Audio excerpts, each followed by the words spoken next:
पहले उसको धमकी मिली, पीछे हटने की बात कही गई और फिर 2007 में एक दिन उसका एक दोस्त दुर्गा पूजा की तैयारी के नाम पर उसको घर से मोटरसाइकिल से पकड़ बैठा कर ले गया। वो कहीं सरकारी अस्पताल में नहीं गए, उस व्यक्ति को उठाकर दिलीप जायसवाल के नियंत्रण वाले एमजीए माता गुजरी देवी कॉलेज में, मेडिकल कॉलेज में ले जाया गया। हद सुनिए, एमआर नायक जो वहां के एसपी थे, उनकी पत्नी बजाबता आज एमबीबीएस करके डॉक्टर हैं। जरा पता कीजिए कि इस केस के बाद वो डॉक्टर कैसे बन गए। नमस्कार दोस्तों, मैं अमित कुमार सिंह और आप देख रहे हैं परसुमित लाइव न्यूज। जन सुराज के सूत्रधार प्रशांत किशोर ने आज पटना में एक अति महत्वपूर्ण प्रेस कॉन्फ्रेंस का आयोजन किया था। प्रेस कॉन्फ्रेंस में उन्होंने किशनगंज के माता गुजरी मेडिकल कॉलेज एमजीए मामले में नए खुलासे किए। उन्होंने मृतक राजेश शाह की मां अमला देवी और बहन रीता कुमारी को सामने लाकर बताया कि इस हत्याकांड में किस तरह भाजपा प्रदेश अध्यक्ष दिलीप जायसवाल की भूमिका संदिग्ध है। उनसे जुड़े लोग आज भी परिवार को मीडिया के सामने न आने देने को लेकर धमकी दे रहे हैं। प्रशांत किशोर ने मामले में बड़ा खुलासा करते हुए बताया कि राजेश शाह हत्याकांड के वक्त किशनगंज के एसपी रहे आईपीएस अधिकारी एमआर नायक की पत्नी ने एमजीएम कॉलेज से ही एमबीबीएस की डिग्री ली थी। वहीं इस केस की जांच करने वाले पुलिस अधिकारी एसके दुबे रिटायर होने के बाद एमजीएम कॉलेज में ही चीफ सिक्योरिटी अफसर बने हैं।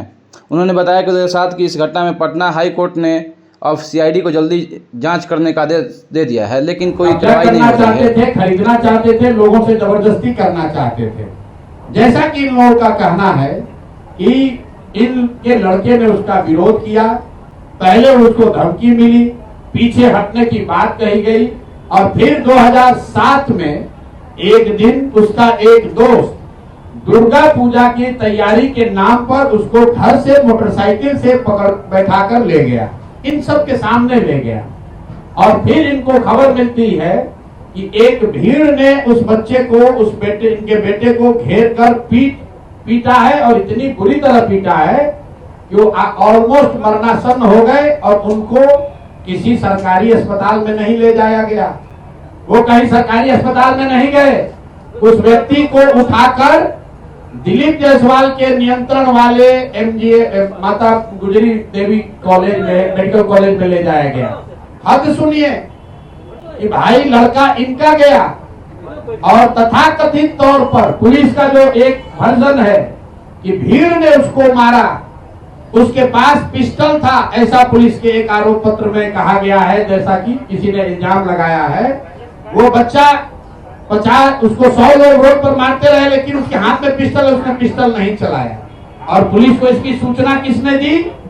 पुलिस के खुद के रिकॉर्ड के हिसाब से दिलीप जायसवाल ने खुद पुलिस को बताया कि एक भीड़ यहाँ पर है जो उनके घर से 2 किलोमीटर दूर है। देखिए कितने बड़े समाज सेवी हैं, कितनी चिंता उनको है। भीड़ एक बच्चे को मार रही है, एक युवक को मार रही है। पुलिस को सूचना दिलीप जायसवाल ने दी, उस बच्चे को वहां से दिलीप जायसवाल के मेडिकल कॉलेज में भर्ती कराया गया, राजेश शाह को। उसके बाद 2 दिनों तक ये पूरा परिवार, ये इनके शब्दों में भी आप सुनिएगा, ये लोग छटपटाते रहे कि हमको हमारे बच्चे से एक बार मिला दीजिए। इनको इनके बच्चों से, राजेश शाह से उनके माँ उनके बाबूजी को मिलने तक नहीं दिया गया। और पुलिस ने केस ये बना दिया कि यही आदमी सुपारी लेकर दिलीप जायसवाल का मारने आया था, पिस्टल लेकर, और दिलीप जायसवाल के समर्थकों ने या सामान्य नागरिकों ने उसको घेर कर मार दिया। अब वहीं पे खत्म नहीं हुई बात, 1 साल तक करीब इनका एफआईआर रजिस्टर नहीं किया गया है। उस जवान लड़के के मौत के सदमे से इनके पति, अमला देवी के पति और उस लड़के के बाप 2 बरस में बेड पर गिरकर उनकी मृत्यु हुई है। और तब से ये बूढ़ी माँ और ये बच्ची, उस व्यक्ति की बहन रीता जी, ये लोग तब से लड़ाई लड़ रहे हैं। हाई कोर्ट गए, मुख्यमंत्री के दरबार में गए, वहां से ऑर्डर हुआ कि इस पर तुरंत कार्रवाई की जाए।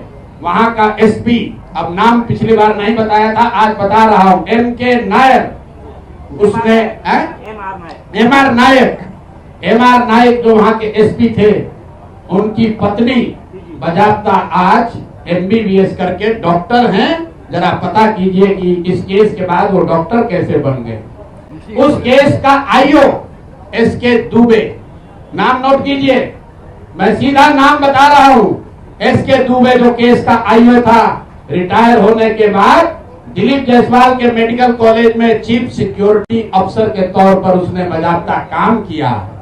और आप कहते हैं कि आपका कोई इसमें भूमिका नहीं है, आपकी कोई भूमिका नहीं है, कोई देखने वाला नहीं है।